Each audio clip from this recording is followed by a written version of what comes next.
Hey Pat, this is going to be my final reflection, reflection number 5, and it is going to be on COVID-19 and recovery. All right, so how have you seen COVID impact folks' recovery? Um, yeah, I mean, I could answer this question in a lot of ways. Um, like, just the actual participants, addiction can be very isolating. It is very isolating in some ways. It also has a public element, of course, but like, this has driven COVID has driven people into an isolation that we couldn't have anticipated. So it has exacerbated things for a lot of people. And there are a lot of people using alone that maybe they wouldn't have been using alone. And there are people overdosing alone because they're quarantined, you know. And there's a lot. I mean, there's a lot of just using, like, let's say you were a public person. Let's say alcohol was your drug of choice. And maybe you were out of the bars. You cannot be, but you still have this thing going on for you. So now you're drinking alone. So we've heard a lot of that. People just getting more isolated, and also, I mean, I've heard a lot of like my room used to be my safe place to come back to heal after like shit was going down out there with my use. Like they're recognizing that their use had a lot of consequences, but their home was their safe space to rest and not have kind of like traumatic or shitty things happen from their use very actively, and they've lost that. And then their home has also become now they're in recovery services. I'm talking about the participants attending counseling and groups at the outpatient. Their home is maybe the place where they are still continuing to relapse. It's also the place where they're going to counseling. Like everything is happening in that one space, and it's really overwhelming. And people need some separation between different spheres in their lives. They need to say if they're engaged in 12-step, they need to go out to the 12-step meeting and see their fellows, and they need to go to counseling over here and have their safe space at home to return to. And it's not possible. And I think there's also some folks are feeling an edge of hopelessness, and that may drive them back to use in a way. Some people are just desperately missing their families and their friends that were supportive of, like, were their support networks. There's just a lot of things about being in quarantine that have really impacted people's mental health and the way they use and the way they feel safe. I could answer this in another sense of like, this has dramatically changed the way services are rendered and peer support happens. So if you are not a Zoom person, you're screwed, basically, as far as like outpatient services go, or even 12-step goes. There are places that are still open who are serving, who are providing outpatient services. Some of them limited their services, some of them kept all the way open, but still they had to change exactly what they were doing and how many people they could take on.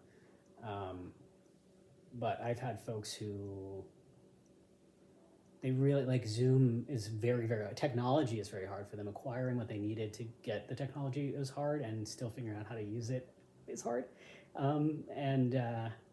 But going to a place actually like right now during COVID, because, especially we do have a lot of like immunosuppressed folks, because we have a large overlap between HIV positive folks and folks who are in recovery from substance use. And it doesn't make sense for them to be out all the time going to an outpatient. So they've had to figure out how to get there on Zoom. And that's been tough. And keeping them engaged is tough. And getting them to go, like, groups are considered the primary intervention for outpatient settings. And getting them to go to their 5 groups a week that they're supposed to go to is tough. And you understand as a clinician, because you're there all day on Zoom, and it's just exhausting. It's not the same. It certainly is not the same. And I think I did have one other thought, but I can't remember it now. Waste services, and then isolation. I think that's enough.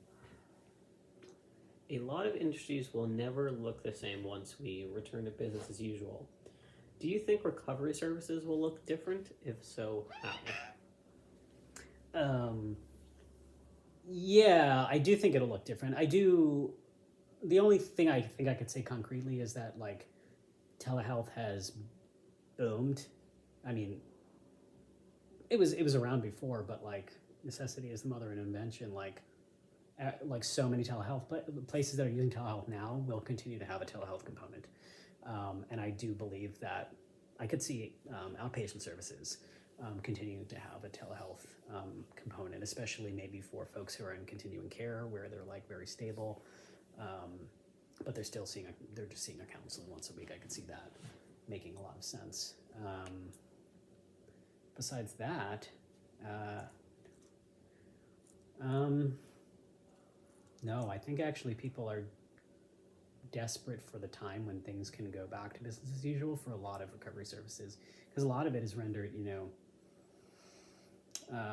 detox where you have to stay there for a while, inpatient, even long-term residential, whatever. Outpatient is the only setting where it might make sense to like have a hybrid, but it's been so hard to get. We've taken on clients who outpatient isn't the appropriate level of care for them. They need a higher level of care, but it's so hard to coordinate getting them to a higher level of care that like this is the best that they've got, and we really want to keep them connected to the community, to counseling, to whatever whatever we can get them engaged with, and basically we're kind of just trying to hold on to them until there's an opportunity where things hopefully get better. But it is tough, and I've tried to get folks into inpatient programs, and it has been hard and largely unsuccessful. A lot of the places we might usually refer people to have stopped taking in new clients, or you're like calling offices and people just aren't answering you until weeks later. That's been a big trend in like office work, and some of my coworkers would cynically say it's just people who are like everything's on Zoom, so they're just not really checking their email for most of the day because there's no oversight, not in an office, and they're probably right. But for the other folks, I think a lot of people are, social service work has the reputation of being quite exhausting. People burn out a lot, but this is a strange experience of burnout that I think a lot of us, none of us knew was going to happen, like Zoom fatigue or whatever, but like people are burning out in a different way. So I have all the compassion in the world for the person who can't look at their email right now, but on the other side of it, it does affect how things are going. So things will be impacted, but I think there are other fields where COVID will change how they look afterwards a lot more. Lastly, has COVID changed your trajectory in terms of both your work and studies?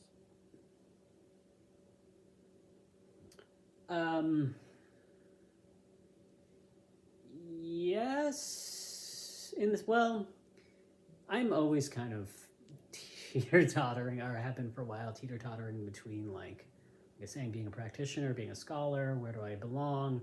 I'm nearing the end of my time, my undergraduate time at Gallatin, and I've been pretty sure that I was going to pursue more schooling, but COVID has made my life very precarious, and now I'm like, well, it's so unknown. What's even going to happen? There's not necessarily a job out there for me right now, but I'm affected by a lot of what folks have been affected by. So I'm like, as soon as a job opportunity comes up, I might just have to go and do that and say like, school just doesn't make sense anymore because I need to be doing that. Is that me reacting,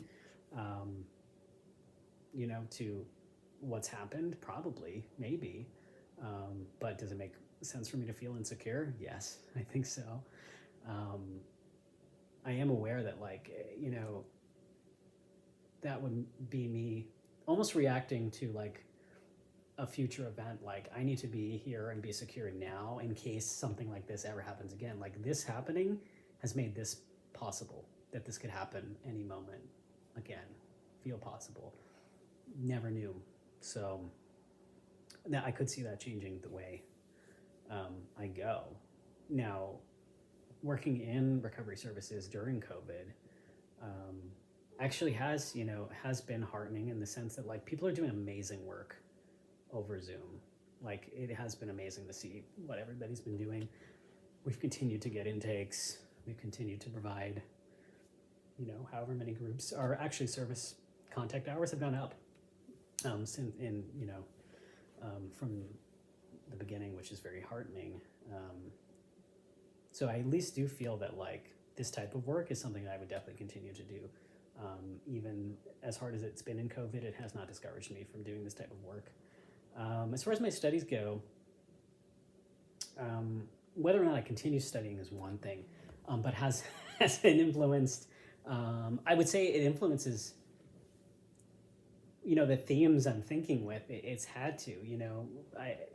I've seen it influence even the classes that are being offered. The way what professors decide to add to their curriculums. It's been very apocalypse and things like that.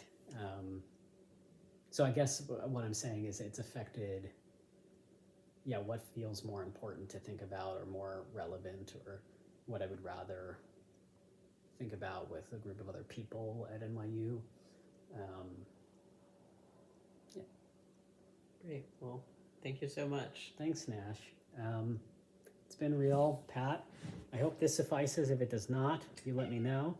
Until then. Special guest.